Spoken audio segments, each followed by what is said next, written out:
before we talked about area, right?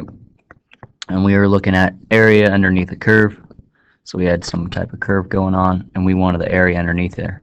Well, to find out that area, like if we have an area, if my curve is something, maybe like this, then I can just find the area of a triangle, right?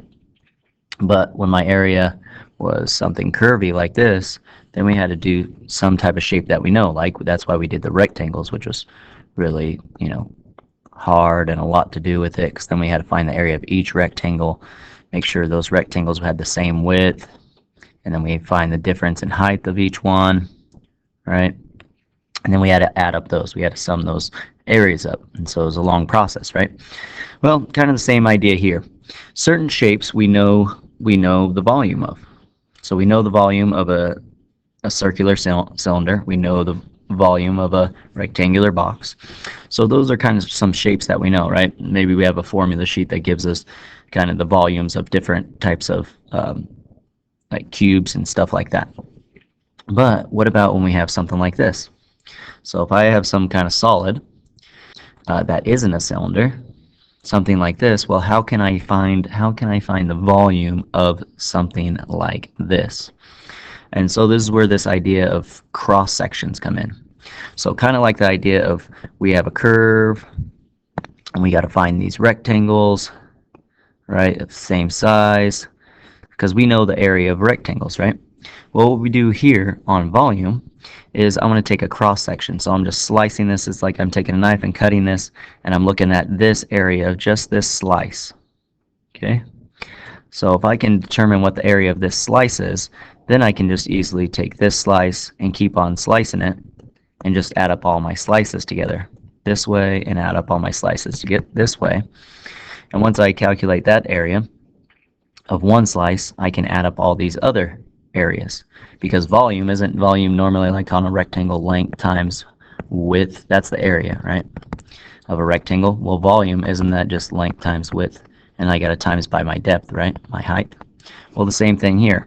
So I do a cross section, and that's the area of this, and then I just have to keep on cutting it with the same depth of cut, right, and just add all those up. So that's how volume works. It's similar to the rectangles. It's similar to that.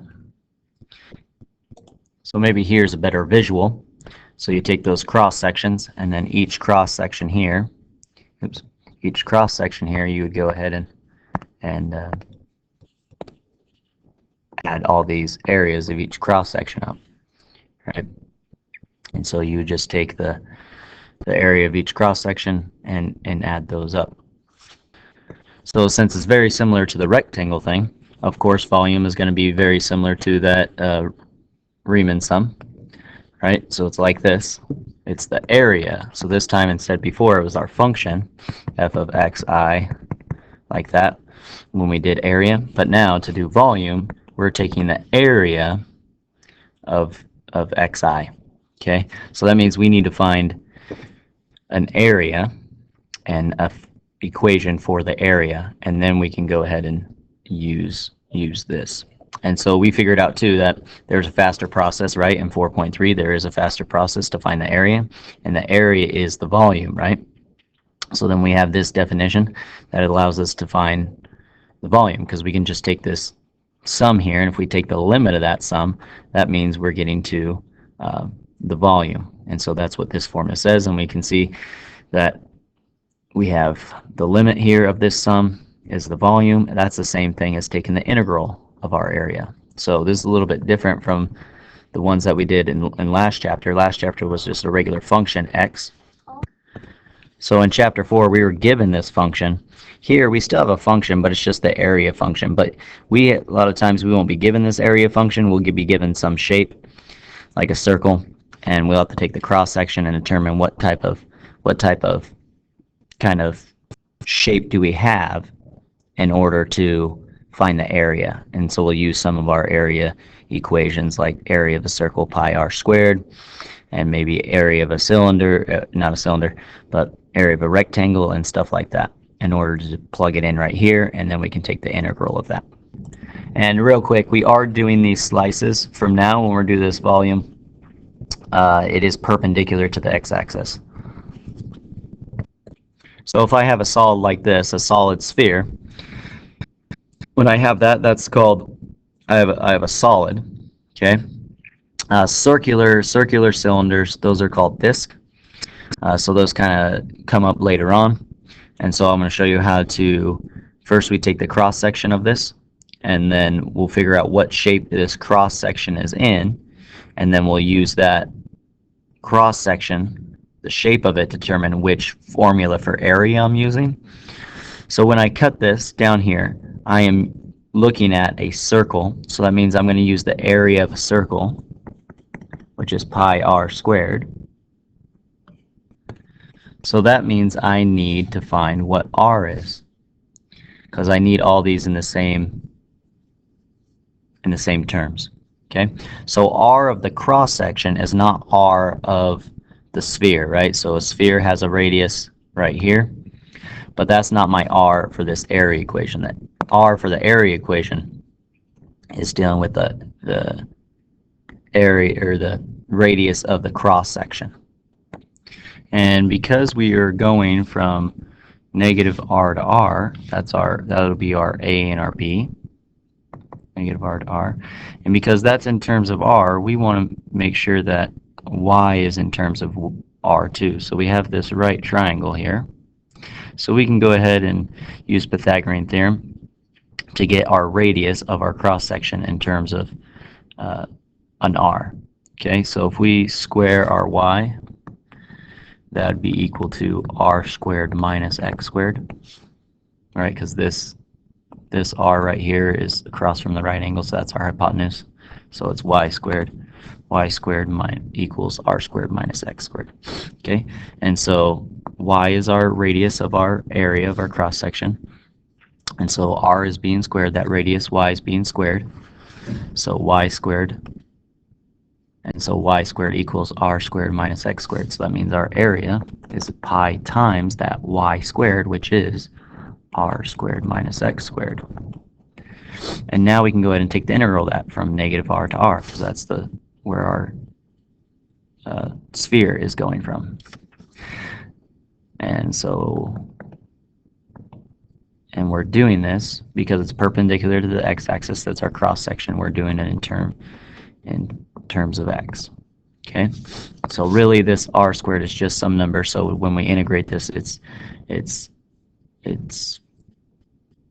just regular r squared, because it's just some constant. R is just some number, right?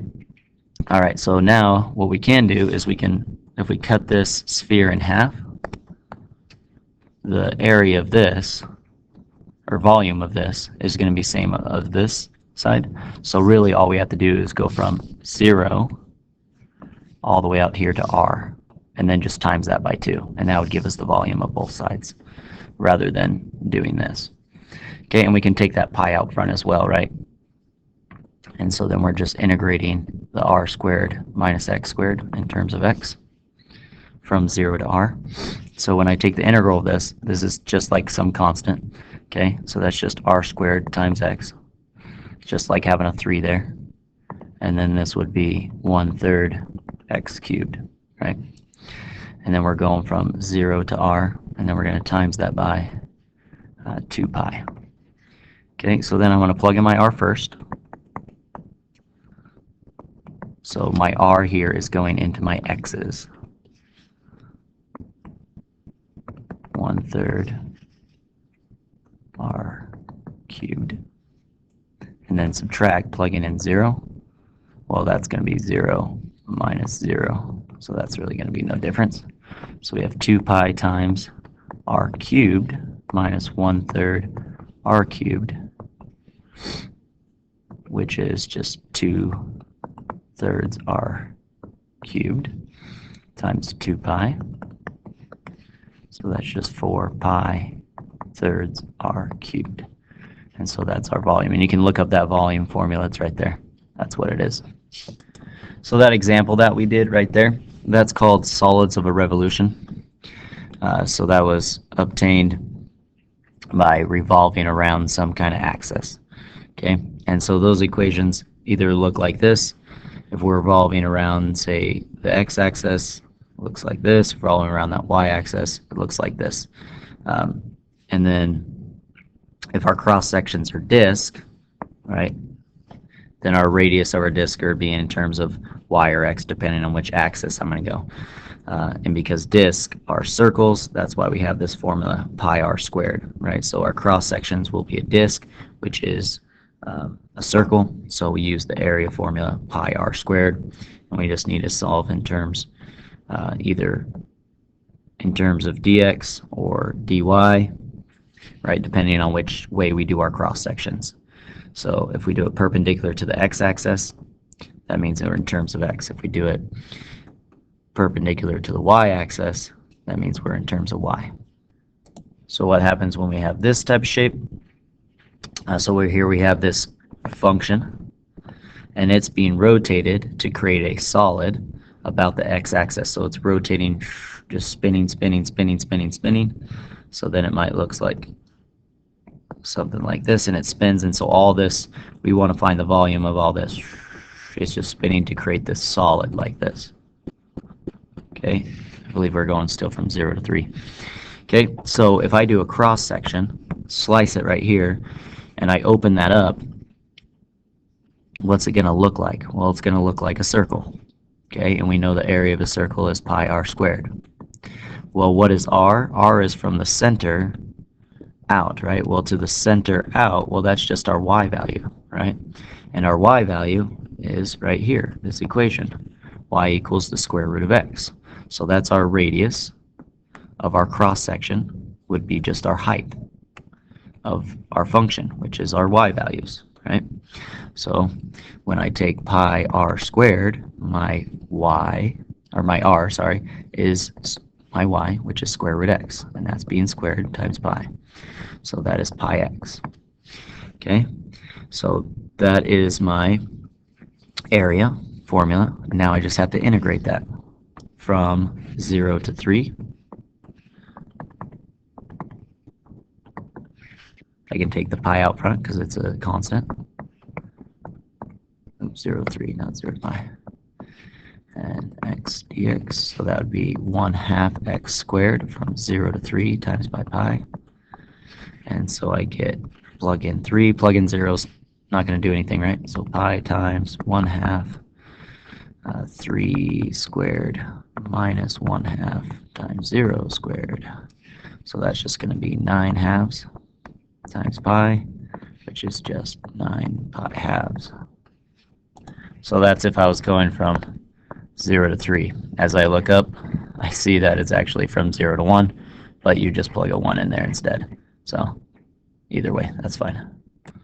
So when our graphs are rotated about the x-axis, that's horizontally rotated horizontally because the x-axis is horizontal.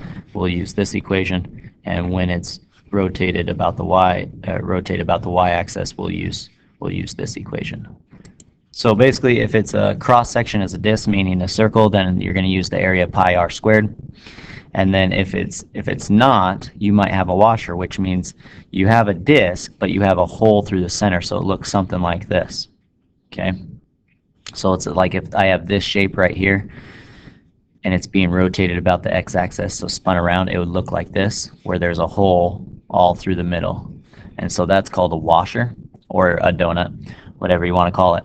And so that one, your area is a little bit different. It's the area of the outside, so the area of this function. So you have a function that creates this outside, and then you'll have an area that creates this inside one. Okay, and so you'll take the outer radius minus the outer area minus the inner area. So if I look at this cross section right here in red, then if I look at this cross section, I'm going to take from here, let me do a different color here. From here out, I would take that radius, okay? That would be my outer radius. And then I would have an inner radius from here just up to there. So I have this circle, and then I have this circle. So I got to take the area of this smaller circle and subtract it from the area of the bigger circle. And so that's how washers work. So basically, you have two different shapes. You either have a washer, which is just a donut. However you spell donut. That's the one that's going to say in the book a washer, or which is sometimes you can see it as a donut. And then you have the solid shapes, which another teacher used a disc or Hershey's Kiss. So when it spins around, it forms something that maybe looks like this, right? Kind of like we saw a couple of slides ago when it was to the side like this, the sideways one. And so that one, you just can take whatever function they give you, you can just square it. So we had the y equals square root of x.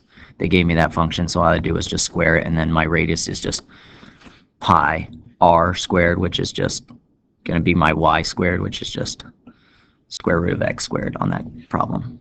So usually when you have a disk or what looks like a Hershey shape, if you were to spin it around, rotate it around, then you're just taking your function that they give you and squaring it. If you're doing a donut or a washer, then you got to have, when you cut it, you're going to have a hole in the middle. So then you'll find your outer radius, and then you'll take your inner radius, the inside one, and you just subtract them, and then you take your integral of that with pi on the outside, because these are both going to have pi on the inside because it's pi r squared. So you can just factor out that pi and put it on the outside. So it looks like. And then the last thing, anytime, so those were all rotated either about the y-axis or the x-axis. So if it's rotated about anything other than the x-axis or say the y-axis, then so if it's rotated about y equals something, then you can use this formula right here if it's a washer, because you'll still have your function in here. That's the outer radius, but it's going to be a minus that, and then a minus the inner one. So that's kind of what it looks like. So that's if a is positive. If a is negative, then it's going to be the absolute value of your a plus f of x in here and in here. So you'll be adding f of x rather than subtracted. If it's rotated about x equals a, so that would be a vertical one, then the radius is a minus f of x for everything a greater than 0. And if a is less than 0, then it's going to be absolute value of a plus f of x.